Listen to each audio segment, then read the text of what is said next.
வணக்கம் நேயர்களே, விஷன் 9 டிவிக்காக நான் உங்கள் லக்ஷ்மி நாராயணன். இப்போ நம்ம பார்க்க போகிறது வார ராசி பலன் 18ஆம் தேதியிலேருந்து 24ஆம் தேதி வரை இப்படி இருக்க போதான் பார்க்க போகிறோம். எப்போதும் சொல்கிறதான், லக்னத்துக்கு பாருங்கள், ராசிக்கு பார்ப்பதை விட லக்னத்துக்கு பார்க்குறது ரொம்ப பர்ஃபெக்டாக இருக்கும். உதாரணமாக ஒரு மகர லக்னம் விருச்சிக ராசினா நீங்கள் விருச்சிக ராசிக்கான பலன்களை பார்க்கறத விட மகர ராசிக்கான பலன்களை பார்க்கும்போது ரொம்ப பர்ஃபெக்டாக இருக்கும். முதல்ல வர்றது புது பலன்கள், அதுக்கப்புறம் தசா புத்தி பலன்கள் வரும். ஸோ உங்களுக்கு என்ன தசா புத்தி அந்தரங்கள் நடக்குதோ அதை நோட் பண்ணி வச்சு அதையும் இதையும் மிங்கிள் பண்ணி பார்க்கும் ரொம்ப பர்ஃபெக்டாக இருக்கும். வீடியோட எண்டில் டிப் ஆஃப் த வீக் இருக்குது, மறக்காமல் பாருங்கள். மீனராசி. ஸோ மீனராசிக்கு வந்து பார்த்திங்கன்னா உங்களுக்கு ராசி அதிபதி குரு. ஸோ குரு வந்து பார்த்திங்கன்னா உங்களுக்கு வந்து என்ன மாதிரி விஷயங்களை பண்ண போகிறார் அப்படின்பது குரு வந்து பார்த்திங்கன்னா 3இல் இருக்கிறார். ஸோ உங்களுக்கு வந்து 10ஆம் தேதி 3இலும் புதிய தொழில் ஒப்பந்தங்கள் வருவதற்கான வாய்ப்புலாம் ரொம்ப சிறப்பாக இருக்குது. பட் இருந்தாலும் அது செவ்வாயுடைய சாரத்தில் இருக்கும் சின்னதொரு மன உளைச்சலை கொடுக்கறதுக்கான வாய்ப்புகளை கண்டிப்பாக ஏற்படுத்தும். 2 மற்றும் 9ஆம் அதிபதியான செவ்வாய் வந்து உங்களுக்கு வந்து பார்த்திங்கன்னா இருக்கிறது வந்து 5இல் இருக்கார். ஸோ குடும்பத்தில் வந்து பார்த்திங்கன்னா குழந்தைக்கு சம்மந்தமான விஷயங்கள் ஒரு சின்னதாக ஒரு மன ஸ்ட்ரெஸ் வர்றதுக்கான வாய்ப்புகள், தந்தை சார்ந்த உறவுகளாக வந்து ஒரு மன உளைச்சல் வர்றதுக்கான வாய்ப்புகள் இருக்குது. இதில் வந்து ஏதாவது ஒன்று தான் இருக்கும். ஸோ அதனால் வந்து ஒன்றும் பெருசாக எடுத்துக்காதீங்க. ஏதாவது ஒரு விஷயங்கள் அது மாதிரி பிரயாணங்கள் வந்து கொஞ்சம் கவனமாக இருக்கின்ற ஒரு காலகட்டங்க. கொஞ்சம் பார்த்து பிரயாணம் பண்ணணும். அது வெளியூரோ வெளிநாடோ போகும்போது கொஞ்சம் டிஸ்கம்ஃபர்ட்டாக ஃபீல் பண்ணுவீங்க, அதை பார்த்துக்குங்க. ஸோ 3 8ஆம் அதிபதியான சுக்கிரன். ஸோ 3 8ஆம் அதிபதி சுக்கிரன் வந்து 10இல் இருக்கும்போது தொழில் ரீதியான விஷயங்கள் ரொம்ப கவனம் தேவை. ஏதாச்சும் சின்ன அவமானங்கள் தொழில் ரீதியான விஷயங்கள் அவன் நடப்பதற்கான வாய்ப்புகள் ரொம்ப கவனமாக இருக்கணும். தொழிலில் வந்து புதிய ஒப்பந்தங்களோ புதிய தொழிலோ ஏதாவது வருதுன்னா கொஞ்சம் யோசிச்சு எடுங்க. கொஞ்சம் பார்த்து எடுக்கிறது ரொம்ப நல்லது. மற்றபடி உங்களுக்கு 4 மற்றும் 7ஆம் அதிபதியான புதன் வந்து பார்த்திங்கன்னா உங்களுக்கு வந்து 9இல் இருக்கார். ஸோ நல்ல விஷயங்கள் தான். ஒரு கேந்திராதிபதி திரிகோணத்தில் இருப்பதனால் ஒரு நல்ல யோகங்கள் நல்ல விஷயங்கள் நடப்பதற்கான வாய்ப்பு ரொம்ப சிறப்பாக இருக்குது. அதுவும் வேலை சம்மந்தமான விஷயங்கள் நல்ல ஏற்றங்கள் நல்ல லாபங்கள் வரதுக்கான வாய்ப்பு ரொம்ப சிறப்பாக இருக்குது. 5ஆம் அதிபதியில் வந்து பார்த்திங்கன்னா செவ்வாய் இருக்கும்போது குழந்தைகளால் ஒரு மனக்கலக்கங்களோ மனக்காயங்களோ ஏற்படுவதற்கான வாய்ப்பு ரொம்ப கவனமாக இருக்கணும். 6ஆம் அதிபதியான சூரியன் வந்து 9இல் இருக்கும்போது வேலை சம்மந்தமான விஷயம் நிறைய பிரயாணங்கள் மேற்கொள்வது, வெளிநாடு வெளி மாநிலங்களுக்கு ட்ராவல் பண்ணுற மாதிரி விஷயங்களை கண்டிப்பாக கொடுத்துருங்க. தந்தையுடைய உடல்நலம் சார்ந்த விஷயங்களை கொஞ்சம் கவனமாக இருக்கணுங்க. ஸோ அதுக்கப்புறம் வந்து உங்களுக்கு 7ஆம் அதிபதியான புதன் வந்து 9இல் இருக்கும்போது கணவன் மனைவியும் கொஞ்சம் பிரயாணம் பண்ணுற மாதிரி விஷயங்களை நிறைய கொடுக்கும். ஸோ அதனால் வந்து அப்படி இப்படி போயிட்டு வர மாதிரி விஷயங்களை கண்டிப்பாக கொடுத்துரும். 10ஆம் அதிபதியான குரு வந்து 3இல் இருக்கும்போது புதிய தொழில் ஒப்பந்தங்கள் மூலியமாக பெரிய வளர்ச்சி வருவதற்கான வாய்ப்பெல்லாம் ரொம்ப நல்லா இருக்குது. 11ஆம் அதிபதியான சனி வந்து 12இல் இருக்கும்போது நிறைய பிரயாணங்கள். ஸோ அது மட்டும் இல்லாமல் பார்த்திங்கன்னா மூத்த சகோதர சார்ந்த விஷயங்களுக்காக கொஞ்சம் பிரயாணம் பண்ணுறது, அப்பா மூத்த சகோதரை பார்க்குறது, இந்த மாதிரி விஷயங்களை கண்டிப்பாக ஏற்படுத்துங்க. ஸோ இப்போ இதுவரை பார்த்தது வந்து பொது பலன்கள். இப்போ பார்க்க போகிறோம் தசாபுத்தி பலன்கள் எப்படி இருக்குன்னு பார்ப்போம்.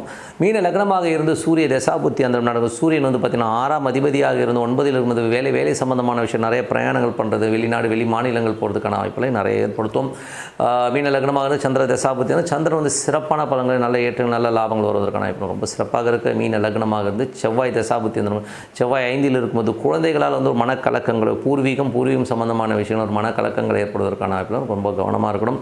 மீன லக்னமாக இருந்து ராகு தசாபுத்தி ராகு வந்து ராசியிலே இருந்து சனியுடைய அந்த நட்சத்திர பரிவர்த்தனையில் இருக்கும்போது இனம் தெரியாமல் யாருக்கும் தெரியாமல் கொஞ்சம் செலவு பண்ணிப்பீங்க. ஸோ ரகசிய செலவுகள் ஏற்படுவதற்கான வாய்ப்புகளை நிறைய ஏற்படுத்தும். மீன லக்னமாக இருந்து புதன் தசாபுத்தி புதன் வந்து பார்த்திங்கன்னா உங்களுக்கு வந்து 9இல் இருக்கார். ஸோ 4 7ஆம் அதிபதி 9 சிறப்பான யோகம் நல்ல ஏற்றங்கள் வருவதற்கான வாய்ப்பு. தாயார் நிலபுலன்கள் சார்ந்த விஷயங்கள் மனைவி சார்ந்த விஷயங்கள் நல்ல சிறப்பான பலன்களை கண்டிப்பாக கொடுத்துருங்க. ரொம்ப சிறப்பான ஒரு விஷயமாக தான் இருக்குது.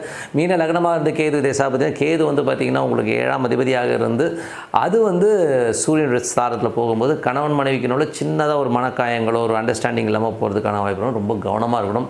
ஸோ அதனால் கொஞ்சம் பார்த்துக்கணும். சில பேர் நேரங்களில் என்ன ஆகும்னா மனைவி ஒரு ஊரில் கணவன் ஒரு ஊரில் போகிற மாதிரியான விஷயங்களை கண்டிப்பாக ஏற்படுத்துறதுக்கான வாய்ப்பும் நிறைய இருக்குது. அதுக்கப்புறம் வந்து மீன லக்னமாக வந்து சுக்கிர தசாபுத்தி சுக்கிரன் வந்து 10இல் இருக்கார். 3 8ஆம் அதிபதி 10இல் இருக்கும்போது தொழில் ரீதியான விஷயங்களும் ரொம்ப கவனமாக இருக்கணும். ஏதாச்சும் புதிய ஒப்பந்தங்கள் ஏதாச்சும் போட்டு அதில் மாட்டிக்காமல் இருக்கணும். ஸோ ரொம்ப கேர்ஃபுல்லாக இருக்கணும் காலகட்டங்கள். ஸோ என்னை பொறுத்த நல்ல ஒரு விஷயம் நடக்கும். ஒரு பிரார்த்தனை அவசியம். மனதார இறைவனை பிரார்த்தனை கண்டிப்பாக அடுத்த லெவல் போகிறதுக்கான வாய்ப்பு ரொம்ப சிறப்பாக இருக்குது. ஸோ கண்டிப்பாக பிரார்த்தனை அடுத்த லெவல் போங்க. இப்போ பார்க்க போகிறது tip of the week. So tip of the வீக்கில் வந்து பார்த்திங்கன்னா இப்போ பார்க்க போகிறது பணம். ஸோ எல்லோருமே வந்து பார்த்திங்கன்னா மேஜராக வந்து அலையிறதே வந்து பணம் தான். ஏன்னா வந்து மேஜராக பார்க்க வர முக்கால்வாசி கிளைண்ட்ஸ் பார்த்திட்டாலும் சார் எப்போ சார் பணம் ரொம்ப டைட்டாக இருக்குது சார்னு சொல்கிறதும், ஸோ கடன்கள் ஐயோ ஏகப்பட்ட கடன் இருக்குது சார் ஒன்றுமே புரியல சார் அப்படின்னு சொல்லிட்டு அல்லல் படுறதையும் வந்து நம்ம டே டு டே லைஃப்பில் பார்க்குறோம். நிறைய பேர் வந்து பார்த்திங்கன்னா நம்ம இந்தியாவிலே பார்த்திங்கன்னா எப்படியும் ஒரு 60-65% வந்து ஒரு கடன் சம்மந்தமான விஷயங்கள் வந்து உழல்றதை வந்து நம்ம பார்க்குறோம். ஸோ இதுக்கு எல்லாமே முக்கிய காரணம் வந்து பணம்ங்கிற ஒரு விஷயந்தான். ஸோ பணம் என்ன பண்ணோம், பணம் எப்படிலாம் பண்ணணுங்கிறதுக்கான வழி என்னங்கிறது தான் சொல்ல போகிறோம். ஃபஸ்ட்டு என்ன வழினா என்னை பொறுத்தவரை சைக்காலஜி ஆஃப் இந்த ஒரு புக் ஒன்று படித்தேன், ஓகேங்களா, மணி, சைக்காலஜி ஆஃப் மணின்னு ஒரு புக்கு. ஸோ அந்த இதில் வந்து ஒரு டிப்பு கொடுத்துறேன். அதுக்கப்புறம் வந்து ஆன்மீக ரீதியான ஒரு டிப்பும் கொடுத்துறேங்க. ஃபஸ்ட் ரீதியான விஷயங்கள் வந்து சைக்காலஜி ஆஃப் மணியில் வந்து சொன்ன ஒரு விஷயம் வந்து எனக்கு ரொம்ப யூஸ்ஃபுல்லாக இருந்தது. அது எப்படின்னா, அவங்க என்ன சொல்கிறாங்கன்னா, பணத்தை வந்து ஒரே இடத்துல வைக்காமல் நீங்கள் ஸ்கேட்டர்டாக போனீங்கன்னா நீங்கள் உழைக்காமல் பணம் உங்களை உழைச்சி கொடுக்குங்கிறது ஒரு விஷயத்த சொன்னாங்க. பட் அது என் லைஃப்பில் நான் அப்ளை பண்ணதில் வந்து எனக்கு ரொம்ப யூஸ்ஃபுல்லாக இருந்தது. எனக்கு தெரிஞ்ச ஒருத்தர் வந்து என்கிட்ட வந்து ஒரு மோர் தென் ஒரு 30 இயர்ஸ் பிஃபோர் என்னை வந்து மீட் பண்ணும்போது அவர் சொன்ன ஒரு விஷயம்தான். ஸோ அவர் வந்து ரொம்ப சாதாரண ஒரு அக்கௌண்டண்ட்டு. ஸோ அக்கௌண்டண்ட்டாக இருந்தவர் வந்து பார்த்திங்கன்னா ஒரு கல்யாண பத்திரிகை வைக்கிறாரு. அவர்கிட்ட கேட்குறேன் நான், என்ன அங்கிள், அவர் கேட்டார் என்கிட்ட எவ்வளோ காசு இருக்குன்னு நினைக்கிறேன். அவர் சொன்னார், அப்போவே சொன்னது வந்து பார்த்தா 2 பொண்ணு அவருக்கு, 2 பொண்ணுக்குமே 8 lakhs வச்சுருக்கேன். அது இல்லாமல் என்கிட்ட எவ்வளோ இருக்குன்னு நினைக்கிறேன். நான் என்ன அங்கிள் ஒரு 5 ரூபா வச்சுருப்பீங்களா, 5 லட்ச ரூபா வச்சுருப்பீங்களான்னு. ஏன்னா அன்றைக்கி 30 வருஷத்துக்கு முன்னாடி 5 லட்சன்றது வந்து ஒரு பெரிய காசு. இல்லைப்பா நான் ஒரு 25 லட்சம் வச்சுருக்கேன்னு சொல்லி அப்போயே சொன்னார். அப்போயே எனக்கு ரொம்ப பிரமிப்பு. ஸோ அவர் தான் வந்து எனக்கு வந்து ஒரு காட்ஃபாதர் மாதிரி. ஸோ அவருக்கு அதுக்கப்புறம் வந்து நிறைய லோன்ஸ்லாம் வாங்கி நான் சின்னதாக வந்து ஒரு இன்வெஸ்ட்மெண்ட்ஸ் வந்து ரியல் எஸ்டேட் இந்த மாதிரி விஷயங்களை பண்ணும்போது அது வந்து ஃப்யூச்சரில் வந்து ஒரு பெரிய பலமாக இருக்கிறது வந்து உண்மையான விஷயம். ஸோ அதனால் வந்து நம்ம வந்து ஃப்யூச்சர் பிளான் பண்ணும்போது நிறைய பேர் வந்து பார்த்திங்கன்னா ஷேர் மார்க்கெட்டில் வந்து போட்டால் காசு வரும்னு சொல்லிட்டு விட்டுறாங்க. ஏன்னா என்றைக்குமே ஒரு கம்பெனி, ஒரு வெளியில் இருக்க ஒரு கம்பெனி வந்து நமக்கு லாபம் நீட்டி கொடுக்குங்கிறது வந்து ஒரு தப்பான கான்செப்ட்டு. இதில் வந்து கோல்டு பார்த்திங்கன்னா உங்களுக்கு வந்து ரொம்ப லேட்டாக கொடுக்கும். இப்போ கூட லேட்டஸ்ட்டாக வந்து ஒரு 6 மாதத்தில் பார்த்திங்கன்னா இது நிறைய ஏறிச்சு. பட் ஜென்ரலி பார்க்கும்போது ஒரு ரேட் ஆஃப் இன்ட்ரெஸ்ட்டில் வந்து பார்த்திங்கன்னா லேண்டுங்கிற ஒரு விஷயம் வந்து உங்களுக்கு ஒரு 30% வருஷத்துக்கு வந்து உங்களுக்கு லாபம் ஈட்டி கொடுக்கும். அது எப்படி ஈட்டி கொடுக்கும்னா, ஒரு 1 லட்சம் போடுறீங்கன்னா அடுத்த வருஷம் வந்து 1,30,000, அதுக்கு அடுத்த வருஷம் 1,30,000 வந்து இன்னொரு 30%. ஸோ அந்த மாதிரி ஏறிட்டு போகும். பட் இது இமீடியட்டாக நடக்குமானா இமீடியட்டாக நடக்காது. ஒரு டைம், அதாவது எப்படின்னா ஒரு 5 இயர்ஸ் டைமில் வந்து இந்த பர்சன்டேஜ் கண்டிப்பாக ஒர்க் அவுட் ஆகும்.